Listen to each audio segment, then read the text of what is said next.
Hello and welcome to today's ECHA's lunchtime seminar delivered by Professor Dr. Beate Escher from the Helmholtz Center for Environmental Research in Leipzig, Germany. It's one of the leading research centers of its kind.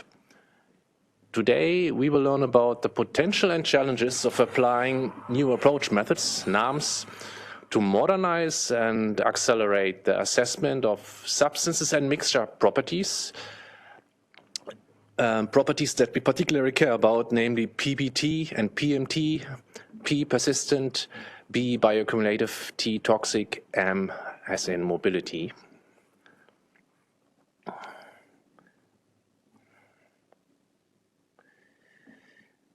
We record this seminar and it may be published by ECHA. It's live and interactive, so please use the chat anytime and use the microphone during the Q&A sessions. So, our special guest today is Professor Dr. Beate Escher. She heads the Department for Cell Toxicology at the Helmholtz Center in Leipzig. She's a distinguished expert on chemical pollution in the environment, and she actually pioneered the use of in vitro bioassays to assess complex mixtures of chemical pollutants in water. She's author and co-author of more than 300 publications as of yesterday, and she got at least one very relevant textbook on the market. Moreover, she works for the Science Journal as a reviewing editor. And just recently, she received an award for outstanding achievements in environmental science and technology by the respective publication Environmental Science and Technology and the American Chemicals Society. So I'm very much looking forward for today's presentation, and now I hand over the floor to Beate. So you've also already heard what I'm going to talk about today. So NAMs in general for risk assessment, but also focusing a little bit into alternative methods for PBT and PMT assessment. And I acknowledge, of course, my present place, the Cell Toxicology Department at UFZ, but also I'm professor at University of Tübingen, and I put my Australian affiliations there too, not to show off. I really appreciate that I'm still honorary and adjunct professor with my two universities there, but I'm actually showing you unpublished data that we generated 12 years ago in Australia. And I never got around publishing, and I just thought, because Jan said I should talk about hydrophobic chemicals, and I said, well, I have a really good data set, and I dug really deep into that data set last night. That's why I never sent my slides last night, and I got really excited, and I said, I really have to publish this. This is so cool. So you'll be the first one to see it, which is not really true. I've showed it at dialogues and conferences, but a long time ago, but it's still fresh data. So you'll get a first today. So what about NAM? So we've asked ourselves, can these new approach methodologies help us to cope with the overwhelming number of man-made chemicals that we have in our environment? So I skipped all my introductory slides that said how many chemicals there are, because talking to ECHA, you guys know that there's too many chemicals, and that's your daily business.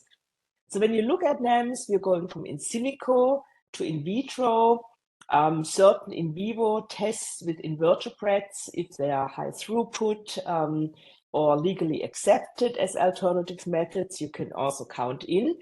My focus today is on the in vitro assays. I'm a total fan of in silico, but I'm in my view, we are not there yet that we can set up data-based in silico models that are useful enough. There's many models, and I'll show you a few today too. But at the moment, my feeling is we can make most progress by using in vitro methods smarter and smartly. What do we want if we want to use NAMs for PBT and PMT screening? Something that's really important. We have to be able to screen thousands of chemicals. So we need to have a high throughput approach, and you always lose some of the kind of refinement when you do high throughput, but you don't want to lose quality. So the assays must be robust and simple, but meaningful. And they should be able to be used from individual chemicals assessment to then really comparison of new and substitute chemicals, which is a big problem, as you're well aware of. Maybe even for safe and sustainable by design chemicals. So even before a chemical is put on the market, or even in the design stage, that we already look at the adverse properties, that mixtures can be assessed with it. And I mean not only mixtures as in products that are unresolved mixtures, but also have the power of the experiment to do hundreds and thousands of mixtures to really demonstrate how chemicals interact in mixtures. That's actually a really dear topic to me, but for sake of time saving, because I wanted to emphasize something else today, I'm not going to talk about mixtures, but I'd be happy to iterate on that at another time.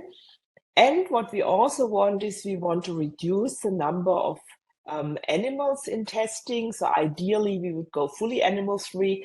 That's not quite the case yet with in vitro methods, because we still use animal-derived materials such as serum proteins, etc. But we at least go into that direction and reduce the number of test animals. And we can also learn something. So even it's not been that commonplace, despite integrated testing strategies are formally accepted in REACH, but alternative methods and in vitro methods haven't been used as widely as we would have probably hoped. But we can learn from programs like ToxCast and Tox21 in the US, which is a very strong program advocating the use of in vitro tools or NAMs in risk assessment. And me personally, I have, and many others work in that area too, we have approximately 20 years of experience of application of in vitro tools in water quality testing. So that's been my main turf in the last decades. And, you know, if you can test a complex matrix and you can isolate chemicals from that, why not testing single chemicals? And we've been doing that all along, because we've been doing these mixture studies and everything. We just never sold it for risk assessment, because back in those days, that wasn't, those types of tests weren't on the agenda yet. And part of why we can really learn from these types of high throughput screening testing is that automatically, and we just counted, and that was not for this talk, I didn't want to show off, but I was just impressed by the number. We just wanted to get a new instrument. So we counted how many plates we have run the last 7 years in our facility, and we have run 13,000 plates. And this was not for test, this was really, every single plate was testing something meaningful, from drinking water to human brains to beluga whales. We are using in vitro bioassays now for human biomonitoring, where we have sample sets of the hundreds, and we're testing those response curves, you know, not just one hit or so. So I think that's really important, that you need to make these tests really robust and prove them in real life. And these complex matrices are not the worst to really get hands-on. And so that's why I also might bring you a bit of an unexpected for you narrow view on bioassays, but that has been very much imprinted on our experience, what is working in daily life. You know, when you run hundreds and hundreds of plates, if you have run hundreds and hundreds of samples, how you deal with that.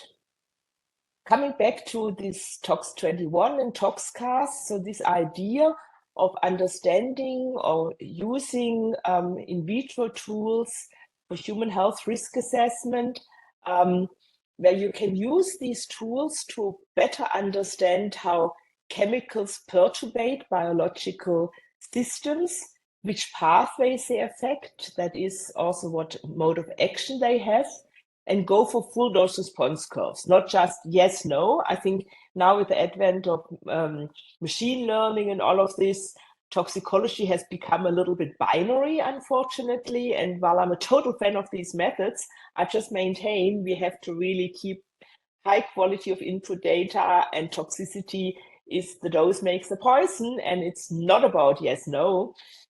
So these artifact papers that we see now, where somebody found out that cytotoxicity starts at 100 millimolar, and that's just because Tox21 started to dose from 100 millimolar down, that those artifacts don't happen. It's really vital to always have that full dose response curve. And what's also vital, and that's why I picked among the many, many papers, I picked that from Crespi outlining the toxicity testing in the 21st century, is that we need to understand, ideally even measure the dose in vitro. If you want to use a system for risk assessment, that's the additional step. That's a step we didn't take for water quality testing, or even not for when we do human biomonitoring with blood samples. But when you do single chemicals, you have to really understand what your chemical does in the in vitro bioassay, because that is important to link it to in vivo and population health effects. So we need to calibrate in vitro and to human dosimetry. So we work, my team, we work a lot on in vitro to in vivo extrapolations. That's not my topic today again, but I'll show you what you have to do on the in vitro side to be able to measure. So you have then the data for these applications. And what I've been asking myself, or what I will put forward to you today is there may be a potential for an earlier application of these in vitro tools, these pathway-based cellular assays for PBT and PMT assessment, where you don't have to go all the way through to in vitro to in vivo extrapolation, but you can use the test straight on. So here's what we came up with. So we are against the PBT, and now according to the CLP, we also assess PMT. Today we're against that. So classical PBT and PMT assessment looks at persistence, bioaccumulation, or mobility and toxicity and independently, and just makes scores. So they're not connected, these factors, even though they're, of course, in real life, they're affected, because any chemical that's bioaccumulative will be present at higher concentrations in the organism. Hence, toxicity occurs at lower concentration outside, as you will also later see. And mobility is inversely related. So the more hydrophilic a chemical, the lower normally the toxicity. But if mobility comes together with persistence, you're again stuck. So there's a lot of discussion how you can improve PBT assessment. All the methods have been incrementally been improved. But what we thought up, and we have published that already as a thought-provoking paper, not really finalizing it yet or bringing it to life yet, but as a concept, is that we use panels of high-throughput screening in vitro bioassays to get us something like a cumulative toxicity equivalent.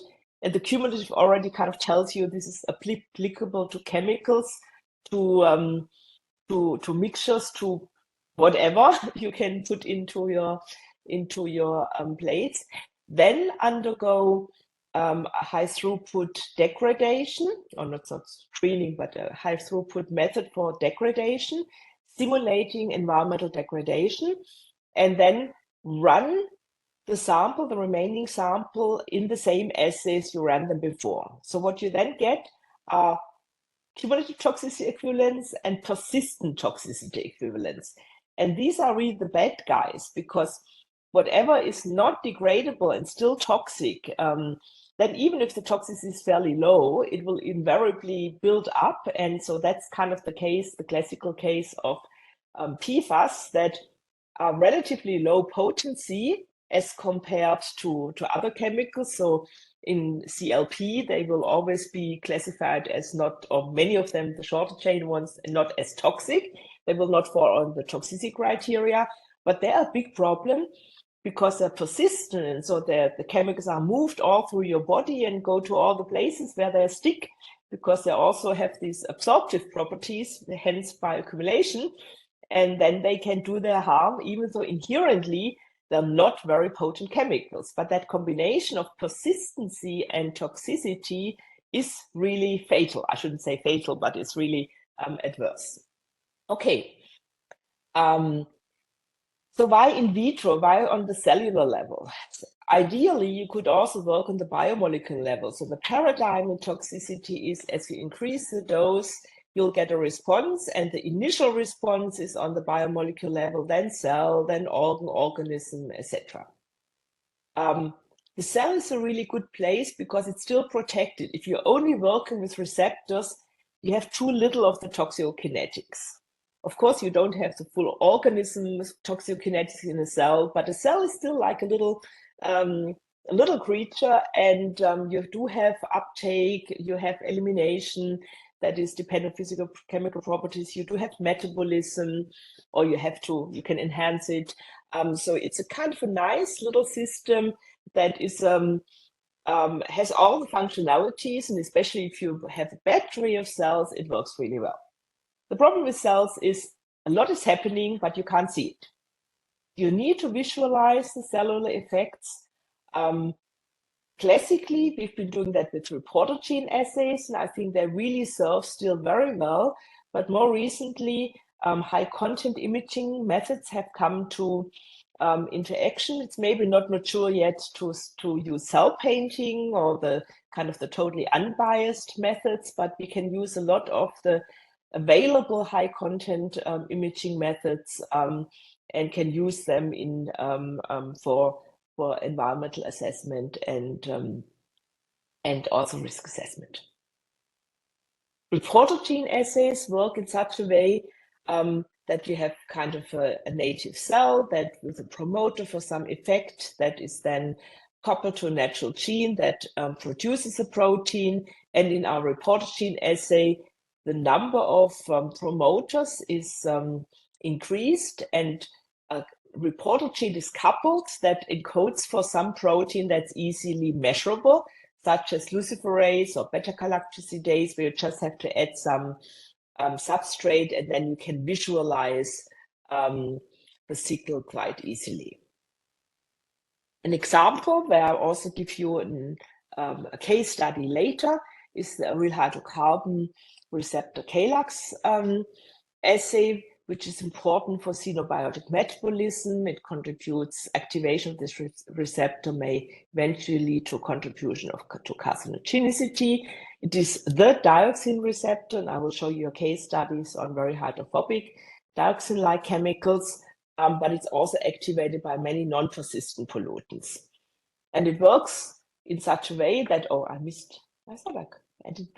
that you add, you had the reporter gene that then produces the reporter enzyme luciferase. And so whenever you have a ligand to the receptor, the whole natural machinery starts happening, but instead of just transcribing and producing metabolic enzymes, also the reporter enzyme is produced. So that's nice and easy, and you can work in a real high throughput, and it's a very robust way of measuring effects of chemicals. More modern assays that we've now been using a lot is especially this image-based assay on neurotoxicity. Has been really helpful in our hands. We've published applications for single chemical assessment, but also for water quality assessment, but we've now run 2 or 3 cohort studies already with human blood, and it's really interesting because you're very close to disease now with these type of assays. And the assays works like that. It's a very common assay, so we didn't invent it from scratch, but we made it robust so that we can run it in such a high throughput. And so what we're doing, we differentiate neuroblastoma cells, seed them in 384 well-placed dose, and then detect either acetylcholine esterase activity, if we're after these type of insecticides. Luckily, they are not as common anymore in Europe in human blood, so they're also degradable. And so when we do human bioaccumulative studies, we mainly look at neurite lengths with fast contrast microscopy, very simple systems, not very sophisticated, but we get a really good result with this, and we can run sample after sample with that. So it will be useful. You can screen thousands of chemicals, no matter. This will work, and then you also have a feature for cell viability. In this case, we do a dead live staining. Another paper that just came out last week was where we had a new assay, MITRE-OxTox. Again, it combines existing assays. Tox21 has also used these type of endpoints, but we combined it in a way that it's again applicable to high throughput screening, very robust, with a high quality control. And in this case, we are using EC32 cells, which is a reporter gene assay for oxidative stress response, and we multiplex that with mitochondrial dysfunction using the MMPI, mitochondrial membrane potential inhibitor. So you have a phase contrast image, you have your nuclei staining, you have a fluorescent dye that changes color from green to red if there's inhibition of the membrane potential, and that can then be translated into the endpoints. Plus you have the induction ratio for the activation of the oxidative stress response. So again, this is a really nice assay that's robust and easily applicable, and has potential not just for the screening purposes that we've been using it for, but it also has potential for the risk assessment of chemicals or PBT assessment. The way we run the assays is that we run them in fairly high throughput with a lot of help by our little robotic friends. The tests are 3-day. They are highly quality controlled with lots of positive controls, negative controls, but we also make sure that we dispense the cells automatically. We don't make dosing plays. We use really modern stuff like 96 tip pipetters, and then we dose them automatically, but we also have the quality control always of confidence measurements at the beginning, at the end of the exposure. That's often also used to measure cytotoxicity. And then we have the quantification of the reporter proteins or the imaging at the end.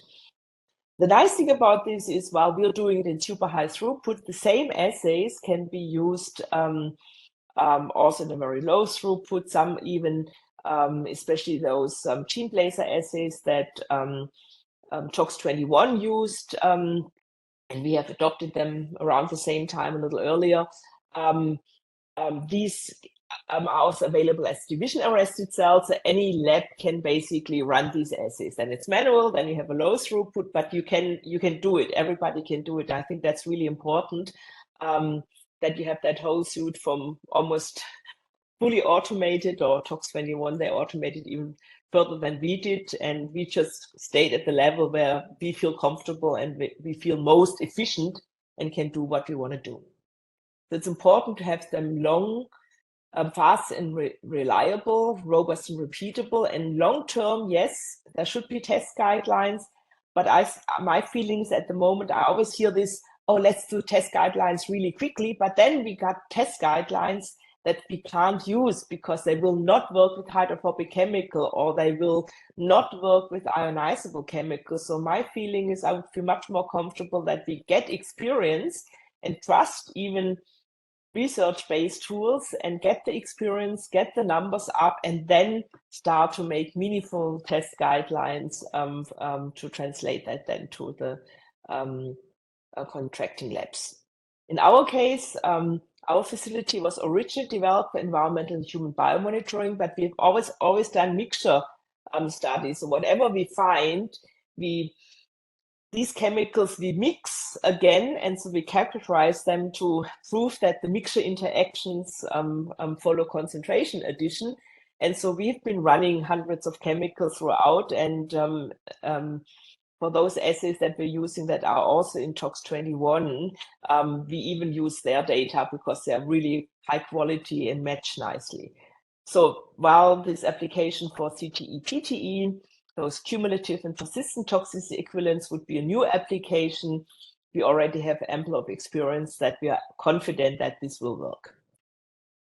And so I just didn't want to give you a big talk on the environmental assessment, but we have one study in the project Panoramics where we have really taken this idea that we have the cell as kind of a sensor for chemicals everywhere in the environment, from water via food to humans, and we have really tested wastewater, surface water, drinking water, fish as environmental organism, but also as human food, cow milk as product from the environment, but also human food, human milk and human serum. And we tested it in 22 different assay systems, roughly covering cytotoxicity, neurotoxicity, thyroid hormone system disruption, reproductive toxicity, and adaptive stress responses.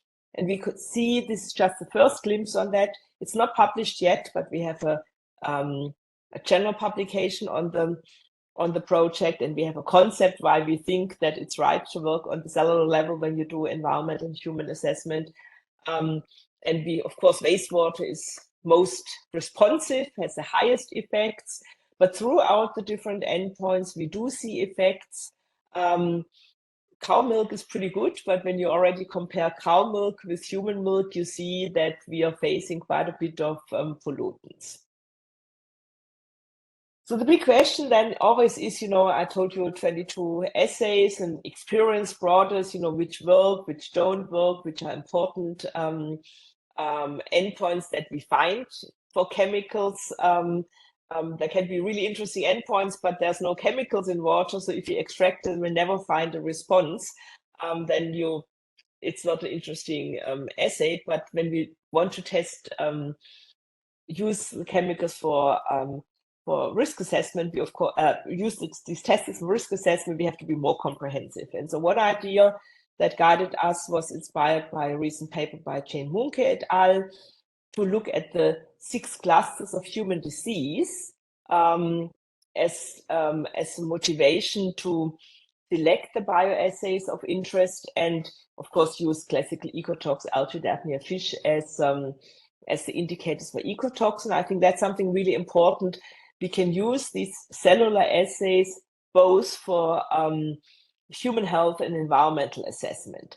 And I think we can even learn from mammalian cell lines that have a reporter gene for the estrogen receptor, what that means for the fish reproduction. We can work with mammalian and fish cell lines. We can look at important endpoints that are related to these classes of diseases, and that's kind of an early test battery that we've been adopting now for our first case studies, including genotoxicity. We initially thought P53 pathway would be really cool, but I think it's not responsive enough. So at the moment, we work with multinucleus assay, receptor binding assays for endocrine disruption, then this mitochondrial membrane potential inhibition and oxidative stress that I just showed you, and this neurite outgrowth inhibition and acetylcholine esterasion inhibition assay that we have been using. That's just a small test battery, but I think that's a one that we can good start with. It anchors well also with the indicators in the CLP for the different toxicity endpoints. And I think that's a good starting point, but of course it will eventually evolve.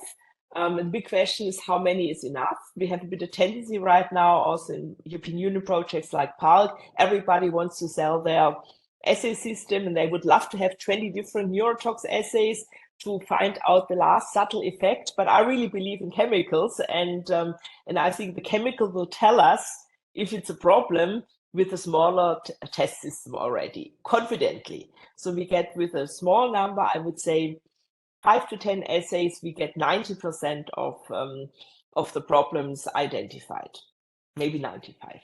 But that is to be shown. And I'm happy to discuss that, why I'm getting this number.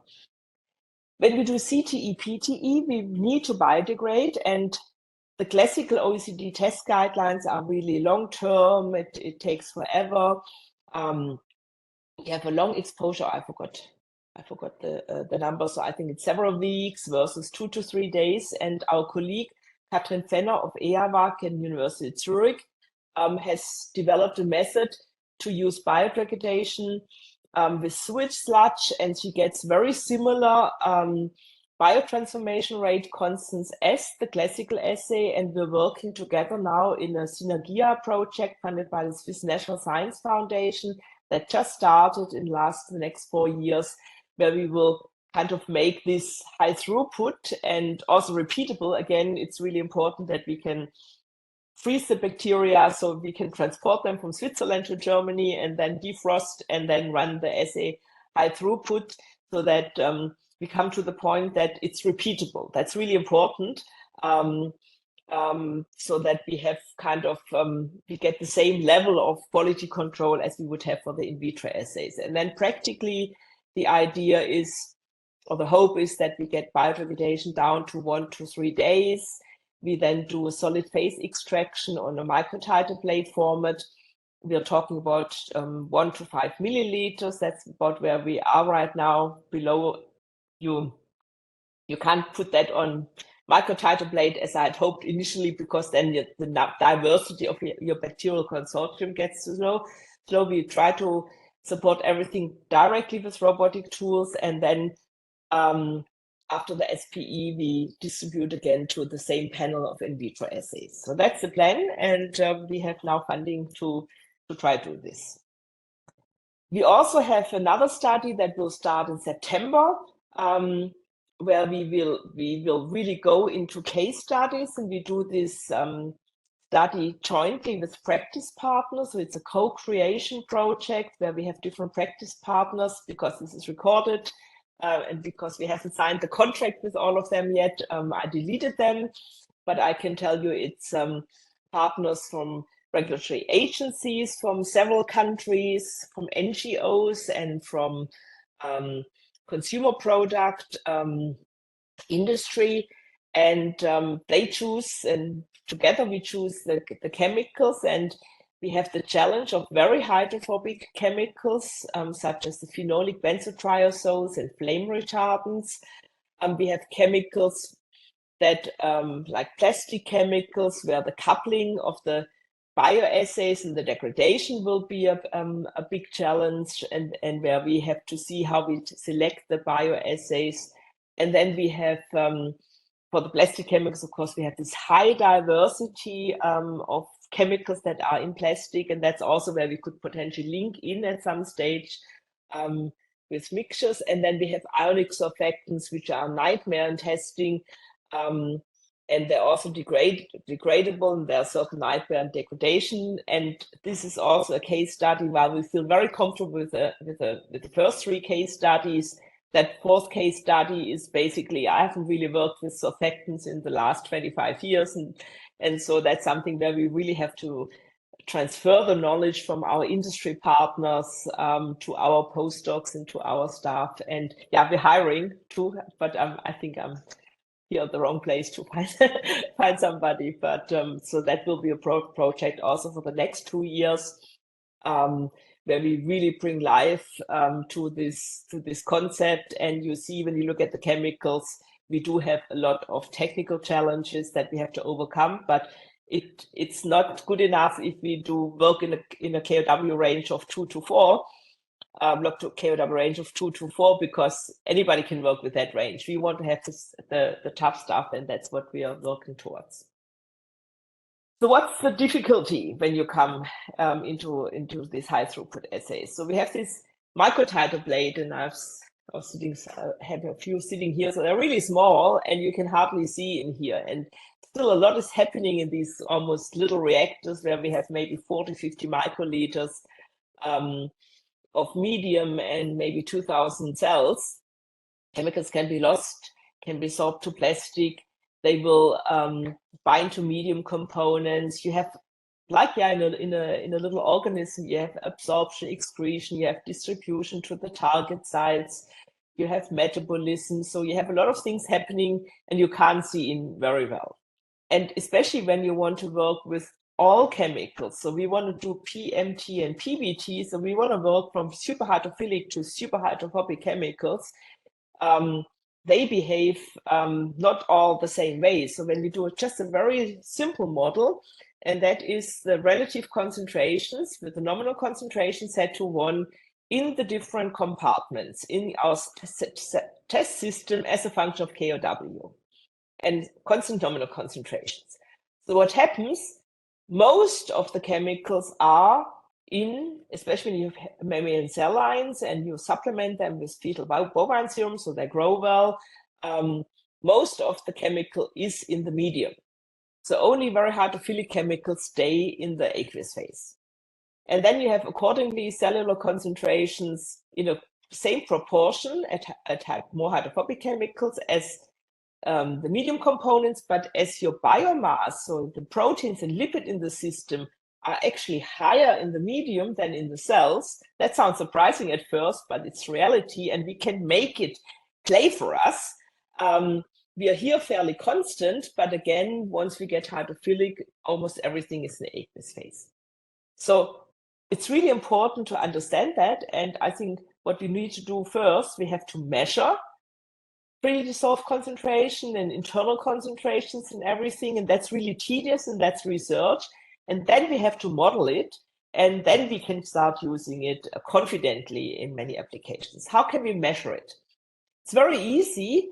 You can use solid phase micro extraction. So these are glass or metal fibers where they are coated with a polymer, and we've been working especially with C18 coated polymers because they actually work also really well for ionizable chemicals. And then you can kind of sense the freely dissolved concentration, and you can measure the freely dissolved concentration relatively directly. You know how much you have added. You measure the concentration in the fiber. You need to know what the volume of your fiber is. And the only thing that you need to measure as a calibration is the fiber water partition constant. And with this method, you can measure partition constants, but you can also stick them in directly into your bioassay to measure the concentration. Looks a little bit tedious with this fiber, but it's been working really well.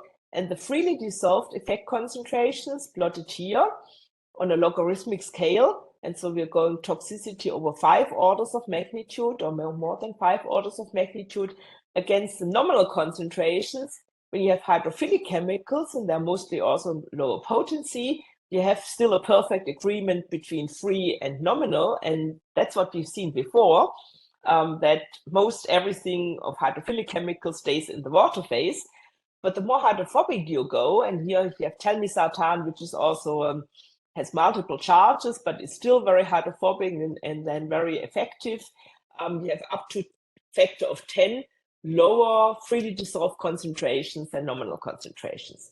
And so it's a real urban myth that in vitro assays are not so sensitive. They're as sensitive, but your system is such that you're losing a lot of your chemical to the surrounding, and your first reaction would be, oh, then I have to suppress this.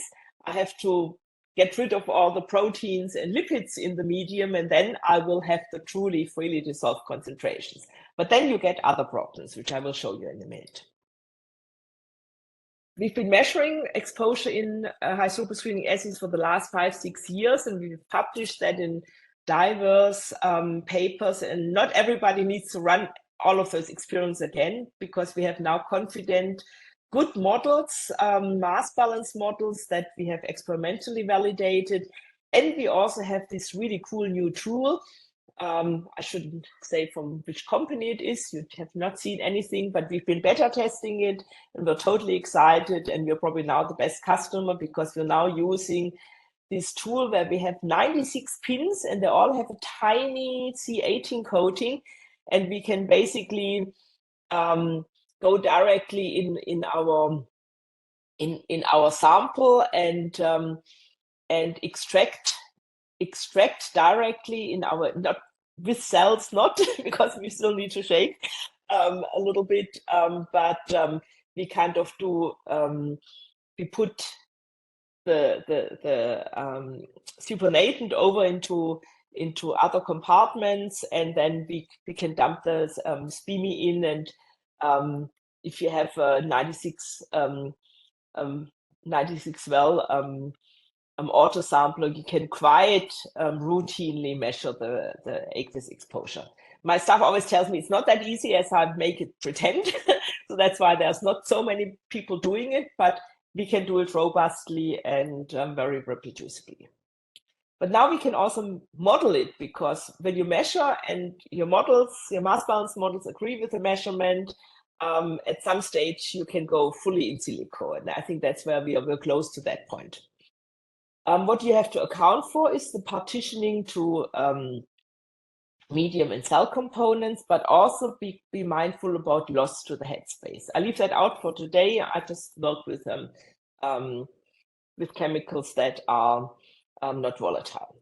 And so once you add your chemical, some chemical will bind to the base medium that usually contains 0.5 to 10% fetal bovine serum in most of the assays. As I said, I'll leave volatilization out, but we have a threshold from when you start to have be cautious, and then you have to do different test systems that are closed, but then evidently they are not that high throughput, because it's really hard for a robot to unscrew a top. And so that works too. And then you have binding to the well plate, the plastic. It has to be plastic, because otherwise the cells would not stick. And if you do imaging, you need to have sticky cells, and most cells are naturally sticky somewhere. And then you have the uptake into the cells. And then, of course, the metabolism is also a topic which I will not go into a lot of detail. I could talk another 2 to 3 hours about that. We do have mass balance models to quantify this, the exposure, and they work beautifully. So if they're well calibrated, you always get what you want. Very simple mass balance equations. You just calculate the fractions. I do these type of mass balance calculations in first year physical chemistry, so they're really simple. And we use both serum albumin. Beate, yeah. I hate to interrupt you. It's just we covered roughly 40 minutes, and you kind of covered 1/3 of your slides. I'd just like to remind you on the overall. Okay, so I go really quickly now, just to show a little bit. Oh, sorry for that.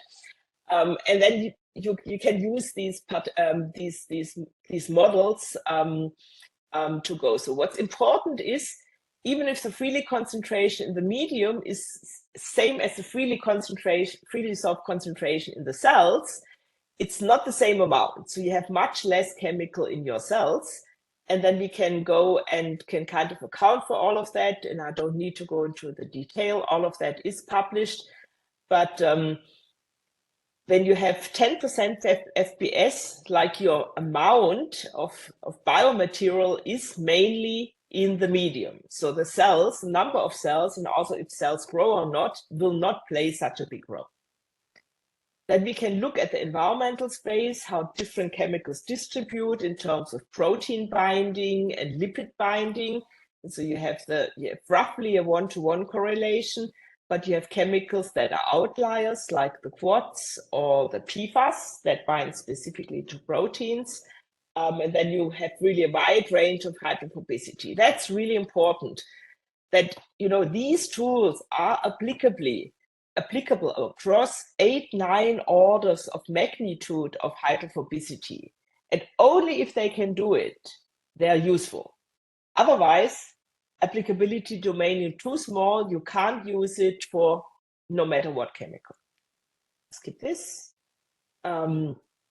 What's important is we can make use of that possibility that our cells, that we have the medium can kind of deliver the chemical to the system, and we call that serum-mediated passive dosing, because higher medium FPS leads to a lower cell concentration, but it gives us a much more stable system, and a higher medium concentration also accelerates cellular uptake. So these are measured cellular uptake curves, and you go faster if you have more material in there. You also have less depletion through binding to plastic well. Just because your freely dissolved concentration is lower, then less can go to plastic, because plastic sorption is really slow. initial fast, but then diffusion inside the plastic is exceedingly slow due to the low diffusion coefficient. So while in fish embryo toxicity tests, you lose most of your hydrophobic chemicals, you're not losing any when you have mammalian cell assays. And so the best system that we have is 96 to 384 well plates, most chemicals of a very high diversity. We are not losing most of it. Well, already when we work with 1536 well plates like ToxCast does, you're losing more chemicals. So the losing of chemicals is not just related to your chemical, but it's also related to your bioassay system.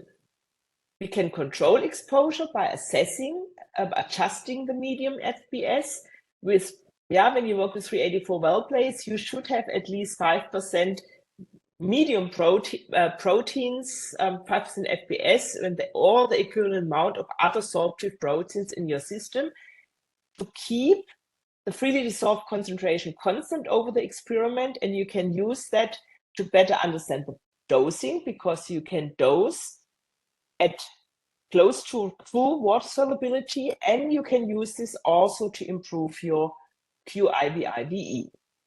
And now we want to show this for the application of the superhydrophobic compounds, that unpublished work, where we measured the partition constant of dioxins from TCDD to OCDD, and we measured cell water partitioning, measured and modeled it. It worked all really well.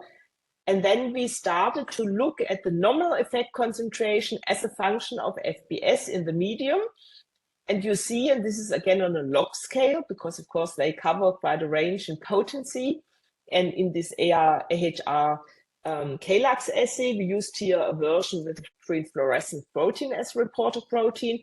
And you see an increased nominal concentration, effect concentration, with increasing concentration of FPS in the system. And if you then look at the freely dissolved concentration using a mass balance model, then the effect concentration becomes independent of the medium composition. We're even overshooting here a tiny bit, but this is really tricky to work with these superhydrophobic chemicals. This was done 12 years ago, so I think we now can do it better.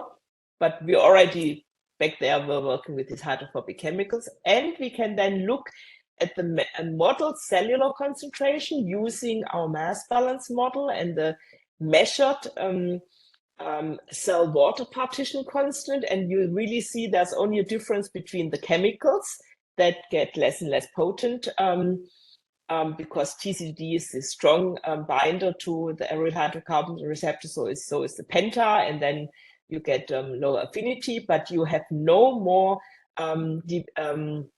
dependence on the hydrophobicity. And so you can also then calculate how much is in the cells, very little, and that is on the initial view, it's bad, but it's actually good, because that means your system is very stable. If your cell grows, they will not lead to growth dilution. So overall, your system gets much more stable, but you have to account for this, that your chemical is not entirely in the cell and for where it is. And we can do this even with passive dosing. We thought that would be the solution, but then we realized it's really complicated. So you have to have your passive dosing device, you have to grow your cell in insert. So it's really, really complicated. And then you get really nice passive dosing dose response curve, but it's super tricky. You have to fill up your cell, your PDMS, your silicone with different concentrations, and you get quite a bit of variability. And this one plot took us like 3-4 months to generate. It's very, very complicated. And compare that with the results we got by just this serum-mediated passive dosing. So we're a little bit off, but we're in the same order of magnitude, and it's kind of a tenth, a fraction of the work.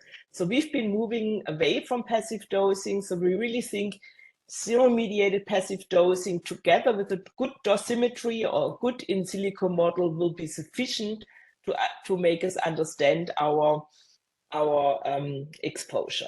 We do have practical advice for dosing. As you're not a practitioner, I jump over that, but you can read up on that. We've published that. And then the importance, the next important thing is how you interpret the results. And here's something that I'm now not able to go into a lot of detail, but some of you might come from environmental science and aquatic toxicology, and there we have a concept of baseline toxicity. That's a very old concept from the 80s, then with peak time the 90s, but still used in the 20s. This idea, more hydrophobic, more toxic, and that toxicity is based on a critical body residue, or when you look a little bit closer, actually on a critical membrane burden. And the effect is non-specific. Chemicals go into cells and just basically make holes, disturb the membrane function, disturb energy transduction, disturb protein membrane interaction, etc. And they do this at a constant critical membrane concentration, and we can use this critical membrane concentration to construct so-called baseline toxicity QSARs, quantitative structure activity relationships, and for cell assays, they look like that. They're not linear. So you from aquatic toxicology, they look linear. Why don't they look linear here? This is because of this partitioning and binding to medium proteins. But once you've corrected for that, you have a really beautiful tool, and our critical membrane concentration for cytotoxicity around 20 to 70 millimolar, and they agree very well with what we've seen in aquatic toxicology. And so we do have these baseline models for cell assays. They're different for different media composition because it's really driving it. So with different media, especially for the more hydrophobic chemicals, they start to go a little grow bit apart. And the biggest thing is they're actually different for anionic chemicals because they bind so strongly, like PFAS, so strongly to proteins so that they look like they're less sensitive, but they're just binding to non-active compartments, and so that's why the QSAR looks a little bit different. And with this, we really get a nice alignment of measured toxicity data. That's data from the European Union project Precision Tox, and we can identify chemicals that are baseline toxicant. We can identify chemicals that are specifically acting, they're more potent. So this is the logarithm of the 1 divided by the cytotoxicity concentration. And we can identify chemicals that are below and they have some sort of artifact or degradation, which is also something we can then analyze.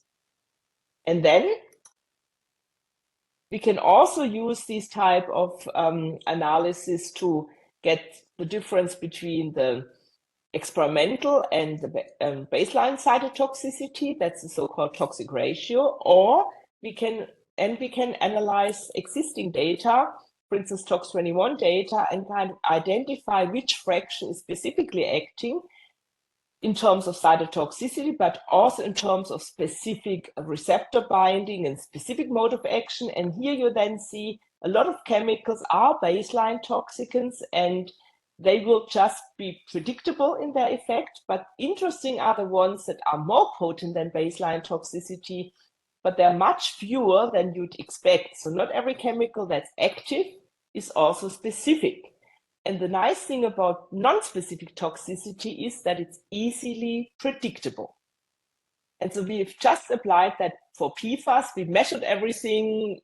We measured and modeled, and we had we did a lot, and it was a bit frustrating for the PhD student because both for measured cytotoxicity, but as well as effects, you had the modeled cytotoxicity based on freely dissolved concentration, these toxic ratios across a wide range of hydrophobicity. They were all baseline toxicants, and the same was the case when you worked with the nominal concentrations. And again, we had this PFAS specific, i.e. anionic, QSA, and almost all our data fell on that QSA.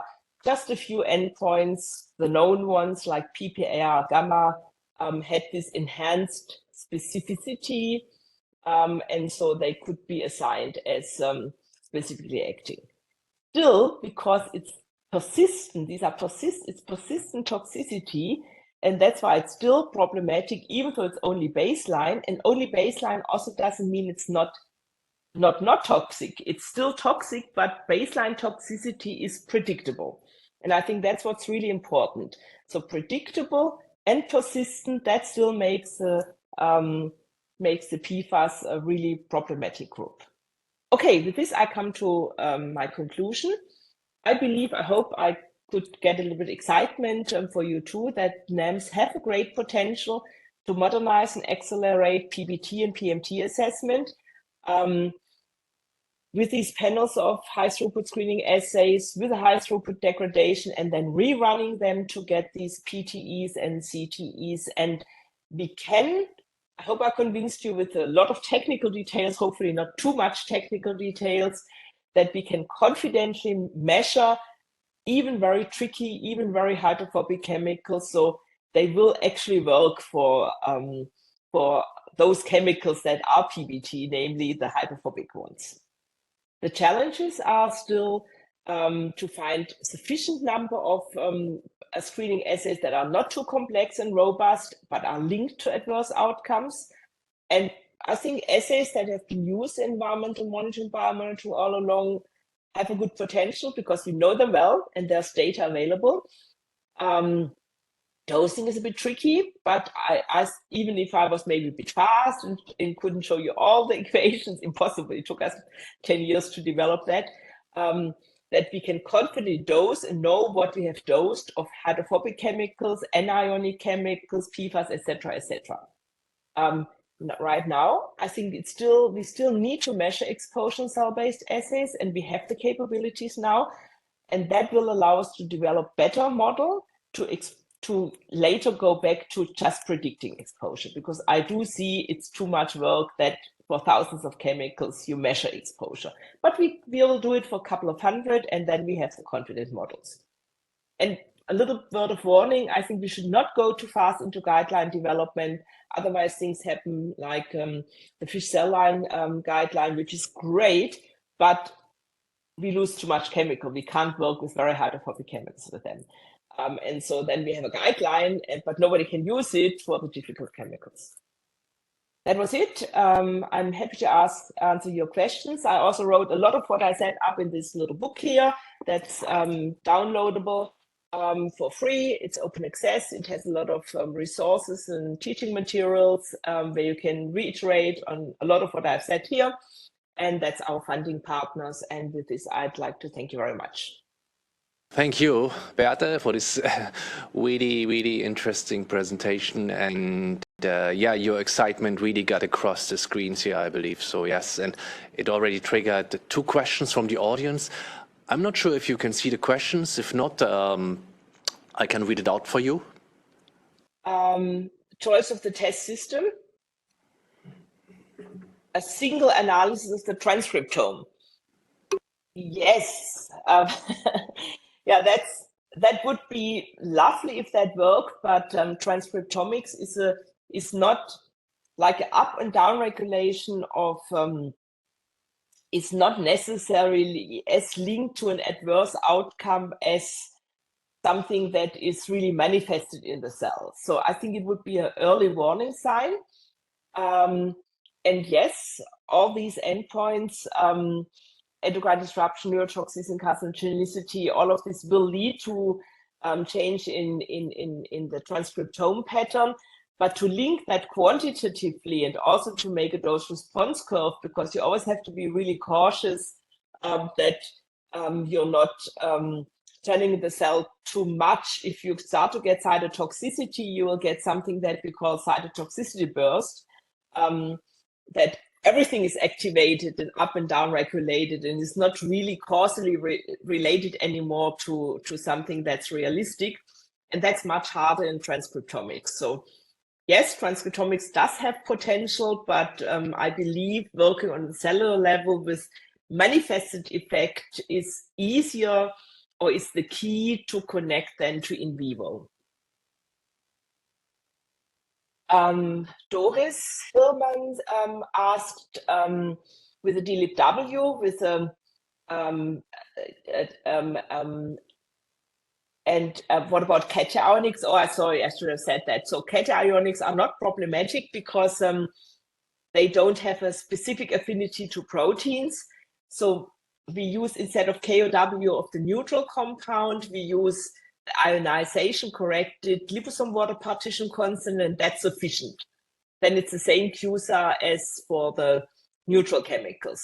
And we could, in vivo test systems in pure water, like in a fish system, then or fish embryo toxicity, then the anion also has the same QSAR. And then, because then once you correct the liposome water partition for the ionization, or have measured liposome water partition constant at that pH, that's then sufficient. But why it's not working in the cellular system is because you're losing more chemicals to the proteins, because of the high affinity of anionic chemicals, not just anionic PFAS, any anionic chemicals to proteins.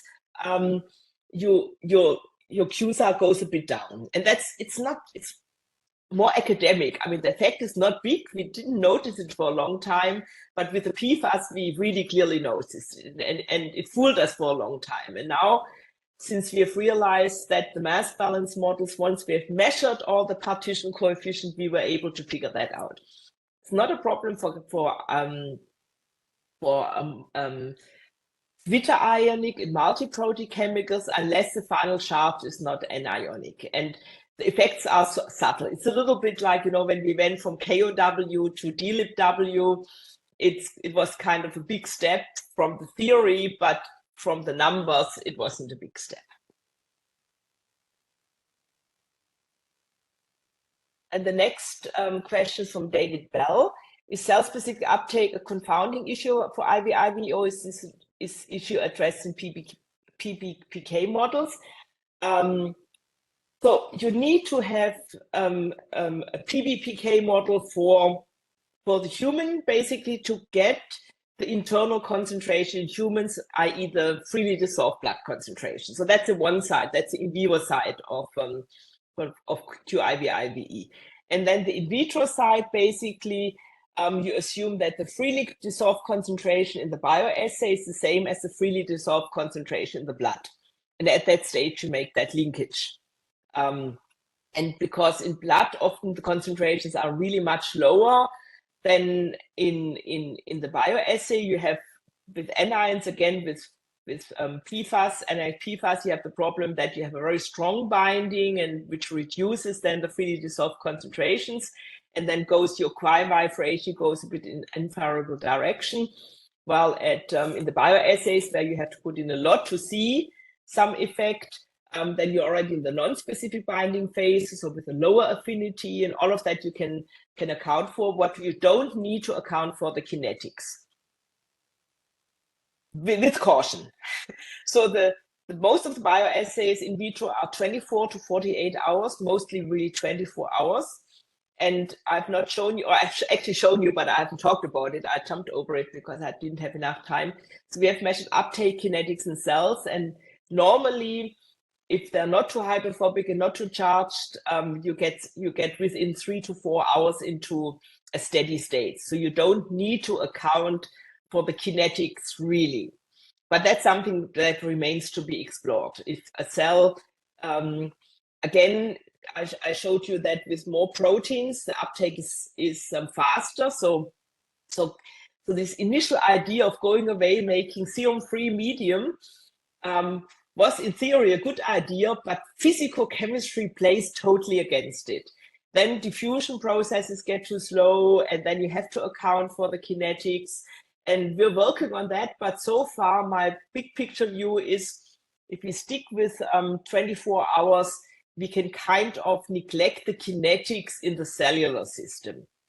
with some exceptions, and don't blame me if we publish in a year or so, that kinetics still matter a little bit, but it will be in the range of kind of a factor 2 maximum. It will not be a driving factor. While of course for the in vivo side, toxicokinetics, the kinetic aspects are super important. So I have a question. Tomasz Sobański, thank you first of all for great presentation and opening some, basically opening our understanding for some aspects related to testability. And this is exactly what I'm trying to ask you, because you mentioned that, okay, one part is to understand and take into account kind of in vitro exposure when you are converting from nominal concentration to the real concentration to which cells are exposed, and that's important. And you can, by normalizing this, you can extend the applicability domain.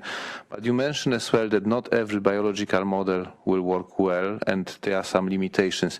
And this is my question. So could you share with us some hints which biological models, in your opinion, are better fitted to this wider applicability domains or wider range of log P, for example, than others? Because, you know, from ToxCast, we have this experience that actually quite many chemicals failing after log P3 or even 3.5. You start to see a lot of QC failures with the assay. So I'm trying to understand why. That's exactly, I mean, there's two things. So certain assays we have excluded for our applications from the ToxCast assays, and that's anything that's cell-free. So we use for cell-free systems like isolated acetylcholine esterase or so, but they are too easily poisoned and you get false positive results and all of that. So for me, it's anything that has a cell around. So, and it has a clear receptor where it's not just docking to the receptor, but you have to have some key events or under some later events in the AOP. So hence also why I'm a bit reluctant to go straight to toxicogenomics, because my feeling is it's too far away and we can't make that link. But anything physically that has a cell around, you can tickle to test. But you have to do it with a lot of precaution. And the problem of Tox21, and I mean, I really love that data set, I must say, and I work with it every day almost, and it's been really important that this data set is available despite some of the challenges. And one of the challenges was because they automated so much, so they went to 1536 well-played format. And that's too challenging. That's really just for screening, but you get a lot of false negatives because sometimes you just can't get your chemicals sufficiently in solution. The hydrophilic chemicals failed. They didn't fail, but they were non-toxic because they had that upper concentration that was constant. And then the high hydrophobicity chemicals failed because they would precipitate or they would be really hard to get into solution. And so they had these failures at both ends. But both ends can be better addressed if you understand your test system. And so what we suggest is to model first what would be your baseline toxicity, and then dose at those concentrations, and then dose or a little bit higher than that. So you really get kind of the cytotoxicity, and then distinguish really the cytotoxicity from that region at lower concentration where you have burst phenomena. So when you're having an activation of something or induction of a key event at concentration where the cytotoxicity is already occurring, then of course your self goes crazy and puts up all the defense mechanisms. And so you really have to kind of differentiate it. And that was a little bit a problem in ToxCast. You can draw the data out and combine it again. But on the internet in ComTox, they have all indicators individually. So they have from the same assay, they sometimes have 4 or 5 entries. But you have to basically, they have the individual fluorescence channels, they have the ratios, which is a real effect, and then they have a cytotoxicity channel, but they are not connected so well. So you have to know what the assays were originally to match them together, and then you have to kind of see what was the range, and then you have to compare it to your models. if they could have seen in that range, they have, because it's limited, but it still covers, I think they were smart enough to cover most common chemicals, but that ends up with chemicals working ideally that are between KOW of 1 and 4. But that doesn't mean the test systems will not work outside. You just have to make more precaution. You have to do a bit of different dosing. You have to bin them differently. And then it makes it possible. So it's not that it's not working, it just hasn't worked under those conditions. But then there's other things that will never work. So I just modeled for a colleague, I modeled data also from EPA with the fish cell line, running 384 well plate format, but with the OECD test guideline medium serum free, and she's just losing everything, you know. And the model worked really well, but we should have just modeled before they measured it 2 years ago. And then we can now say which data are invalid, and there's just a lot, because the moment in this system and under these conditions, you just have a lot of loss processes to the plastic blades. I haven't even talked about that. But you can kind of, you know, like you can diagnose it, and you can diagnose that really relatively easily. And so it's actually good that we make these bad experiences, because they don't say our test systems are bad. They just tell us what we need to do to improve them. And that's why I'm saying, don't do too early don't set up guidelines too early, because you don't know what the caveats, and we're really suffering. I mean, half of the fish embryo toxicity assay results are invalid because the guideline says take isowater.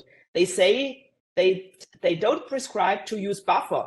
So basically half of the acids and bases, we just measure cytotoxicity of hydrogen ions and hydroxide ions, because we're changing the pH, and the fish embryos are super sensitive to pH changes, yeah? And that's just something that people do because do it the wrong way, because it's not written in the guideline to do it in the right way. So my take is, do more research, describe well what you're doing, that eventually we come up with a robust guideline that is really accommodating all chemicals. My feeling is you can throw any chemical in any test system if you do it properly. There's almost nothing that limits us.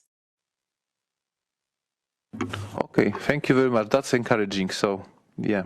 So just the last question, because you mentioned that you are always starting with trying to characterize your model and do the baseline and understand what is the dynamic range of your system, or what kind of and that's my question, the last question which I have for you.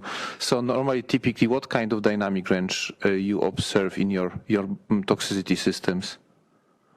Look, it's the following. Our dose response curve goes over 3 orders of magnitude. So we have an 11-fold dilution series, right? Which means that you're roughly covering 3 orders of magnitude. But the effect concentrations cover 7 to 8 orders of magnitude. So you can do 2 things. You can kind of look at the chemical and say, I think it's toxic, so I add this much. Or you can do 10-fold dilution series, so that you always cover the whole order of magnitude. But then you run into problems with solubility, you run into problems with this and that.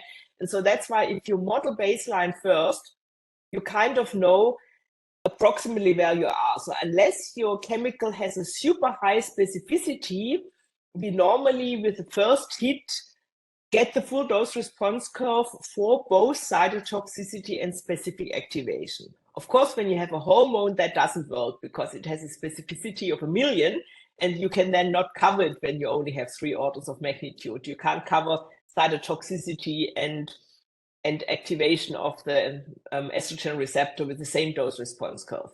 But just because, you know, this chemical space is so wide, when you include all chemicals, and that's why all we do with the modeling, we narrow down to maybe this space, yeah? And then experiments then narrowed it even further down. But if you're not doing the modeling before, you have to do this and this and this and this, and then half of them are not physically possible because you're anywhere over or underdosing and you get a lot of precipitation. I always get the looks from my lab staff. They say, you overdose. I mean, they tell me I am overdosing, even though I made all the calculations, just because it's just so much easier in the lab to work with something that works. You know, even if you're a technician, you really want a nice dose response curve, and you don't want to start at 10 different starting points, but it always makes me happy if we, on the first hit, we get a full dose response curve, or at least half one that we can use this first experiment for the real experiments. And it's a big cost saver. And we also then don't have a lot of false positive, false negative results, which you will invariably get. There's still a problem with super hydrophobic, high melting point chemicals. And I have not enough time to tell you this. That would be an extra excursion. And Philipp Meyer of DTU is really good in this. And that is the melting point, so the lattice energy, the solvation energy of very hydrophobic chemical is often very, very high, which means you can't get them, even with tricks, into solution at concentrations that alone they act as baseline toxicants. But they're still contributing to mixture effects. So even if you can't measure them and you just have to make a leap of faith at those really tricky chemicals. And that's also the reason why we never published that work with dioxins, because it took us 5 years to get the partitioning and the solubility right, and we made a lot of mistakes. And by the time we understood all of that, the window of opportunity had closed. So I'm not saying hydrophobic chemicals, super hydrophobic chemicals are not super tricky, and sometimes they drive you crazy, just because even in theory you can get them into solution, but in practice you can't. And sometimes even in theory you can't get them into solution. And that's because they are not subcooled liquids, but they're solids. And the difference between subcooled liquid and solid state might really hamper your ability to test. For the single chemical, that's kind of beyond of what's relevant, because you will never have such a high concentration of single chemicals.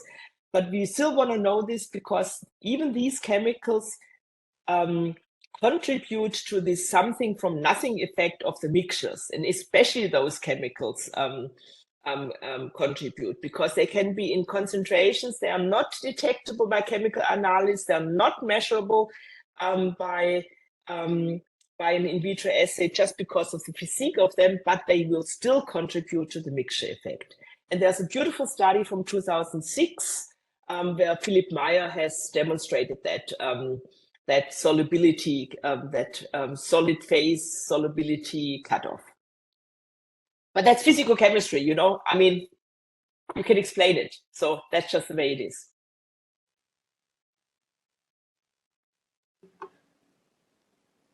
But we shouldn't stop on such a dire notion.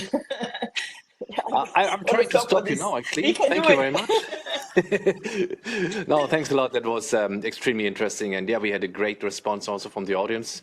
Yeah, well, with this, I would like to close it and thank everyone for being here and being involved, and you in particular, Beate, for this excellent presentation. Yes, thank you very much. Have a good day. Bye.